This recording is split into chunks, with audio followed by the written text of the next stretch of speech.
Having a custom cursor on a website is great, but it often hides the elements that are behind it. And so using the CSS blend mode difference is a must, as it allows you to see what's happening behind the cursor. And so today, I want to take a look at two creative animations using that CSS blend mode difference on a cursor. I'm going to use the request animation frame with React and GSAP to recreate these demos. And as always, you can find the source code and the live demo in the description below. Alright guys, so what I have here is a basic Next.js application, but you could use any other framework. It won't matter for this specific tutorial. And what I've created here is a scene. I have a first scene with an H1 and a cursor, and that's what we see here. I have my H1 and I have my custom cursor here, and you're going to see that inside of my cursor component, all I have is a size for the width and the height, and I've put it in position fixed with a top left 0, a certain background color, and rounded full to make it like a circle like that. And now the first thing that I want to do here is find a way to capture the position of my mouse and put it inside of an object. Now, since we're in React, I could do that and put it inside of a state. There would be like a ton of ways to make the cursor move around. But in this tutorial, I want to use a mix of a ref and the request animation frame. All right, I think that's probably the most efficient way in terms of performance to make that cursor move around. But again, there's a million ways to do this. You could use GSAP, frame of motion, or a ton of other libraries to do that. But this tutorial, I'm going to use the request animation frame. So the first thing that I want to do here is add an event listener. So the first thing I'll do, add a use effect here with no dependencies like this. So this code will be triggered once when the component mounts. And then I can do add event listener here. And I'm going to add a mouse move event. And here I'm going to trigger a manage mouse move function. And then I'll add a cleanup function just to basically remove that event listener. So I'm going to do remove event listener. And now this event listener will be removed when the component unmounts. And then I can have my manage mouse move function here. It's going to take the event as a parameter. And from that event, I can extract the client X and the client Y. And that's basically the position of the mouse inside of the window here. And now Next.js is complaining because this is a server-side framework. So what I need to do is just add a use client just to specify that this is a client component. And we're using client-side hooks. And then I can log the client X and the client Y just to show you what it looks like. And here you'll see at the top left corner, it's going to be 0, 0. And then I have my values, my X and my Y values here when I'm moving my mouse. And like I said, I want to store those values somewhere. And one of the ways to do this in React would be to put it inside of a state and then update the position of the cursor based on that state. All right, that would be one way of doing it, but I'm not going to do it that way. I'm actually going to save some React re-rendering by simply putting it inside of a ref, and then I'll update the position inside of a request animation frame. So what I'll do here is create a mouse, and it's going to be a ref, and inside of it, it's going to have an X value and a Y value. And then every time I move my mouse, what I can do is do mouse.current is equal to, and here I can do X, client X, Y, client Y. And like this, my cursor is now saved inside of an object that I can reuse inside other functions. And so what I could do here is create a move circle function. And inside of it, now I'm going to move my circle. So to move my circle, which is the cursor here, what I need to do is store it inside of a ref. So here I'm going to have a ref, which is equal to the circle. And then I can create const circle is equal to use ref. And then to move it around now, there would be, again, multiple ways of doing this. You could do like circle.current.style. And then here you could change, for example, the transform value, or you could change the top value. All right, there would be multiple ways of doing this. But here instead, I'm going to use GSAP, and I'm going to use the GSAP.set function.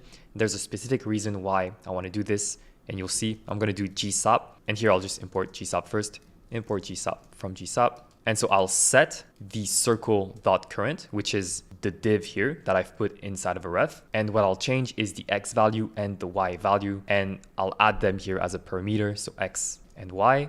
And so as an example here, inside of my manage mouse move function, I could call my move circle and give it the mouse.current.x and the mouse.current.y. And so now I'm giving those positions to that function. Now it has an X and a Y that I'm giving to the GSAP.set function. And here I'm going to save that, see what we have. And here you can see that I'm now moving my cursor every time I move my mouse. But as you see, it's not centered, right? It's on the top left corner, because that's how positions work inside of the DOM. And so that's actually why I use GSAP, because there is also a really nice property called the X% and the Y%. And here I can do simply minus 50%, Y% minus 50% as well. And this will basically allow me to center my circle. As you can see here, now my circle is perfectly centered with my cursor. And that's why I like to use GSAP for this animation specifically, because it's actually really convenient to be able to do that right there. And if we look at the styling, at what's basically happening behind the scene, what is GSAP doing here? It's basically doing a translate on the X and on the Y. And it's also adding a translate -50 on the X and on the Y on top of it. And so the result is something like this, which is really nice, and I like to use GSAP for that reason. So yeah, now we have a circle that's moving around while I'm moving my mouse around, which is great. I would like it to be a bit smoother, right? I want this animation to be nice. I want to add kind of a delay, kind of an easing on my cursor, so it's like moving, but not as fast as I am moving my mouse. So it has like a small delay, a small like movement. What I'm gonna do to create that delay, so what I'm gonna do for that is use the request animation frame and the linear interpolation. Now, this sounds really fancy, but it's actually not that complicated. So I'll start here with the request animation frame, all right? The first thing I'm gonna have is an animate function here. And this animate function will be recursive, meaning it will call itself again and again. So I'm gonna do window.request animation frame of the animate function. And so the request animation frame here, basically, why am I not doing it simply like this, right? To create a recursive function, why am I using the request animation frame? And that's because it's gonna run 60 times per second if my browser is running at 60 FPS. And if it's changing, it's gonna change. And so it's much more adapted for animations than just calling the function like this, right? And there's also other reasons why I like to use that, because you can store it, then you can cancel it. But for now, let's keep it simple and have it like this. And it's inside of that animate function that I will move my circle here. And if I try this, you're gonna see that nothing is moving. And that's because I need to have an initial call to that animate function here. And so I'm just gonna call it once like this. And so when the component mounts, it will enter inside of that loop and then do like an infinite loop like this at every single frame. So I'm gonna save that. And here you can see that my mouse is now moving. The same thing that we had before, but now instead we're using the request animation frame. And now you might think, okay, but why are we doing this? The other way was also working. This is a bit of a waste of time. But the reason why we're now using the request animation frame is doing it this way, we have now more control over the animation, and we can actually create this delay and this nice movement on the cursor. And so to do that, I'm gonna use the linear interpolation, all right? It's a function that looks like this. It's a mathematical equation that's used in a lot of fields. For example, in motion design, they really have this linear interpolation. It's really important in their field, but we can also use in programming. And so that's how it looks in its programming form. And so we have the X, Y, and A parameters, right? The X is going to be the initial value, so the start. And then we have the Y here, which will be the target value that we want to interpolate to. And then we have the A here, which is the third parameter. And that's kind of the amount by which we want to interpolate the two first variables, right? And so for an example, if we give 10 to the linear interpolation, and then we say move towards 0 by 10%, that value here will now be 9, right? So we're basically saying, give me 10 towards 0 by 10%. So that would be 9. And so with that, we can now create a delayed cursor. And so how we're gonna do that is by creating a delayed mouse object. And it's gonna be the same thing. It's gonna be a ref as well with an X value and a Y value as well. And then here in my animate function, I will set the delayed mouse based on the current position of the mouse, right? And I'm gonna use the linear interpolation. So how it's gonna look like is I'm gonna first extract the X and the Y from the delayed mouse.current, all right? And then I will set the value of the delayed mouse, its X and its Y value, right? So I could do X and Y like this, and this wouldn't change anything at all. But here, what I'm gonna do is I'm gonna do that the X should be the linear interpolation between its current value towards the value of the real mouse, right? And so we can do mouse.current.x, which is the actual position of our cursor. And I'm gonna interpolate it by something like 1%. And I'm gonna do the same thing for the Y. And so what's happening here is at every single frame, we are moving the position of the delayed mouse towards the position of the real mouse by 1%. And it's doing this at every single frame. And so that's how we're gonna have this delayed cursor, which is gonna be following the cursor, but not in real time, right? There's gonna be a slight delay, and that's because it's getting closer to it by 1% at every single frame. So let's see how that looks. Now, when I move my circle, I'm going to use the delayed mouse position instead of the real mouse position. And here you can see that I am moving my cursor, but it's not moving in real time, right? It's not quite following my mouse perfectly at the same time, which is what I want. It has this small delay. Now it's a bit too much of a delay for me. It's kind of like really slow. So what I'll do is change the amount for the interpolation. So instead of doing 1%, maybe I'm going to do something like 7.5%, something like this. So now it's going to be much faster. I'm going to save that. And here you can see that it's almost in real time, but not quite in real time, right? And I could change those values and do maybe 10%, for example. And here it's almost the same, but not exactly. And you get the point. You could play with those values and have your own speed. And so yeah, with that, we have a nice cursor that's not quite moving at the same speed of our mouse, which is like a nice effect. And now we can get into the CSS blend mode thing. And as you can see here, if I'm hovering on top of my text, it's kind of hiding it, right?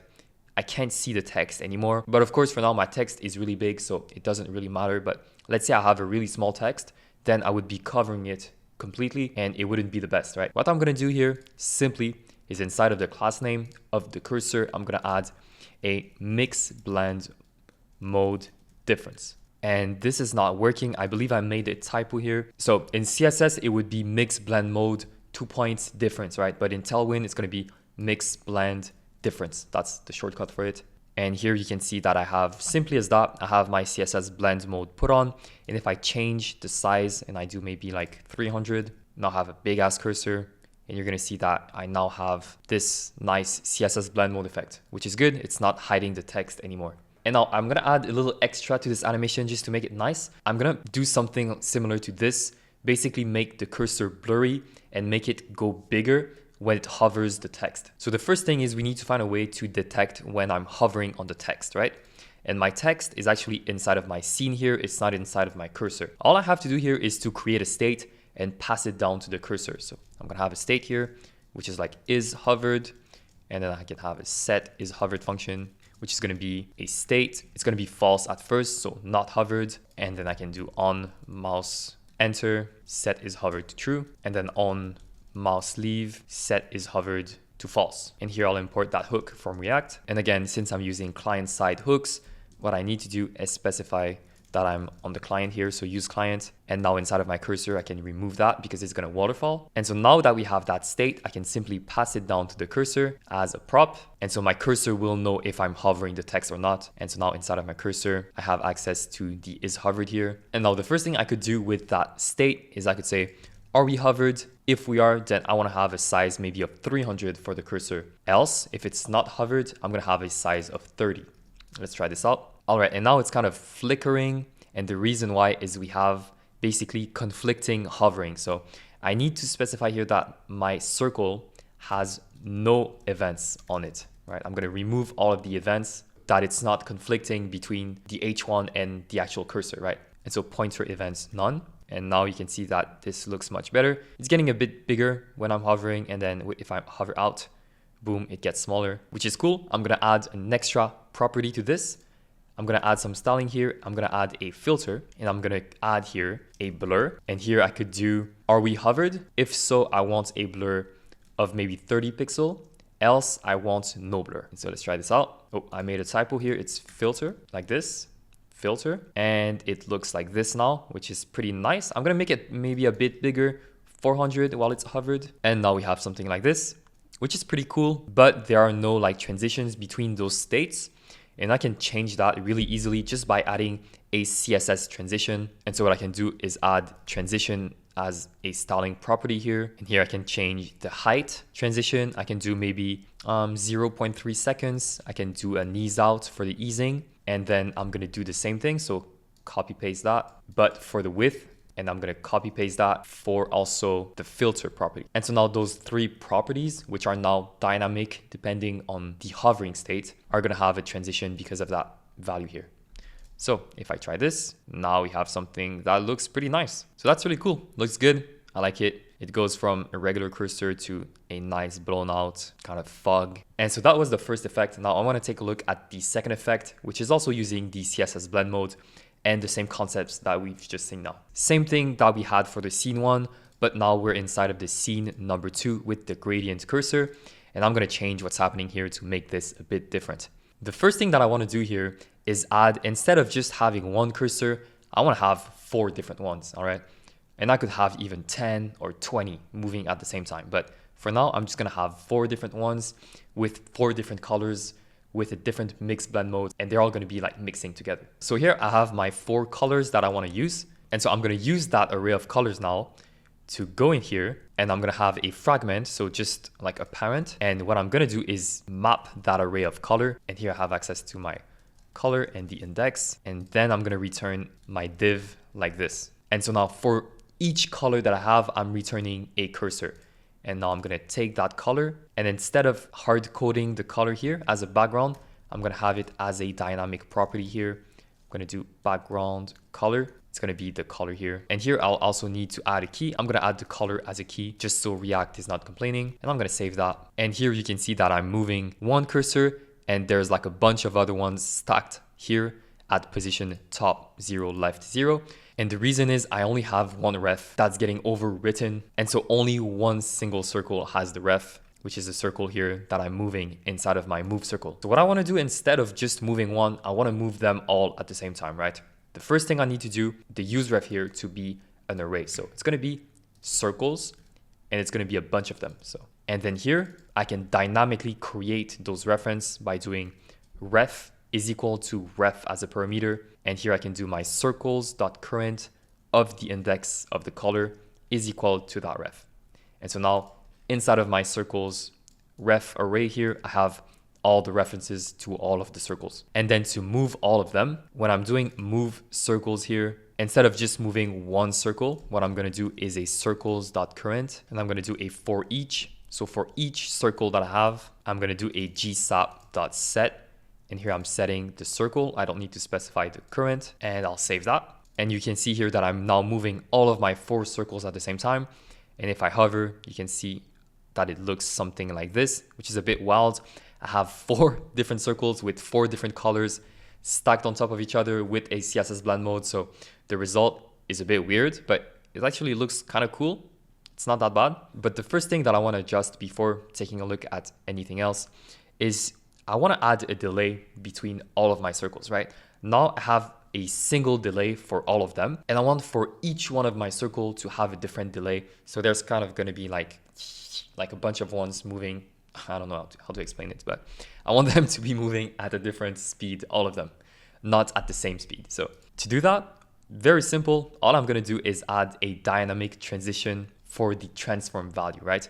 We remembered what GSAP was doing here inside of the set function was setting the transform property of the circle. So all I have to do is add a transform. I'm going to do transform. And here to add some JavaScript, I'm going to do a backtick instead. And now I can do something like 0.1 multiplied by the index. And it's going to be in seconds. And I can do ease out. So something similar like the other properties, but each circle has a different transition for its transform property based on the index, right? So I'm going to save that. And now you can see what I was trying to explain.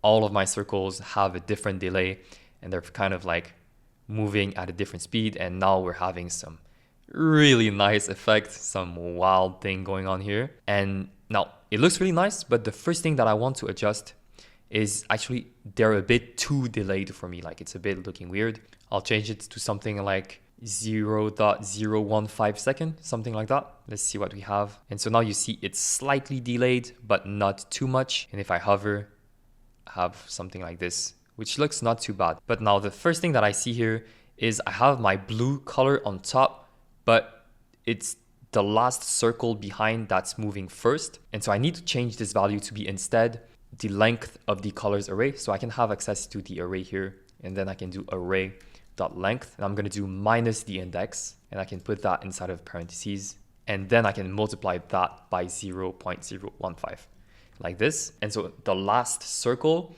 has less of a delay, and the last circle is the one that we see on top, right? And so the first one, we want it to have less delay than all of the ones behind, right? Which It's pretty logical. And now it looks something like this, which makes a bit more sense to me. And now let's see, I think I want to add a blur to all of the cursors so they're blending a bit more together, right? So here on my blur, I'm gonna add a blur even if I'm not hovering. I'm gonna do like a small blur, maybe 2 pixels. And so with that, we have a bit more of a blending that's happening, which is nice. And then if I hover here, I think actually I want to remove the mix blend mode to the text because I don't really like that purple color and it's kind of like pixelated as well. So what I want to do here for this specific animation is I'm going to remove the mix blend mode from the text only, but I want to keep it on the cursor though, so we have like this nice effect.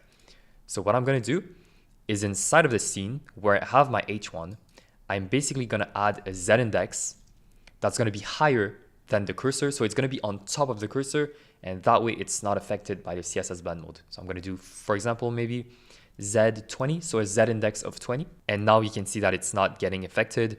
And to me, it's feeling a bit better on my eye. It's not looking too weird, too much. And we can actually have the focus on like all of the cursors that are blending into each one of them. And I'm still not satisfied with this animation, all right? There's a couple of things that I don't like. The first thing is like the blur is a bit weird. I don't know if you see on your screen, but it's a bit like pixelated or like there's a weird thing happening. So what I'm gonna do is reduce the blur a bit to 20. And to me, this looks much better. There's still something that's itching me, and it's probably the delay with this cursor here.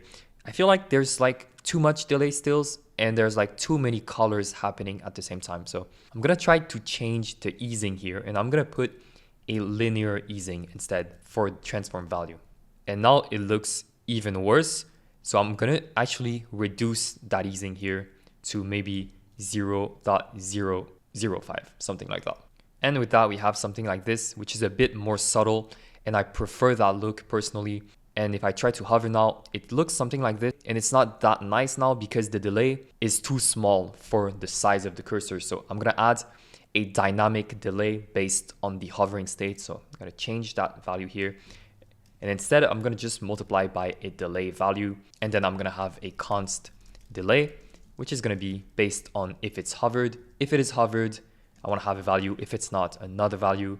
And here I could have maybe 0.015 if it's hovered, and if it's not hovered, a bit less. So now we have something like this when we're not hovered. And when I hover, we have a bit more of a delay, which kind of lets all of the circles blend in together. And to me, that looks really nice. So yeah, that was it for this tutorial. Hope you liked it. Hope you learned a lot about how to play around with CSS blend modes with a cursor. And yeah, if you learned something, leave a like, subscribe, and I'll see you in the next one. Bye.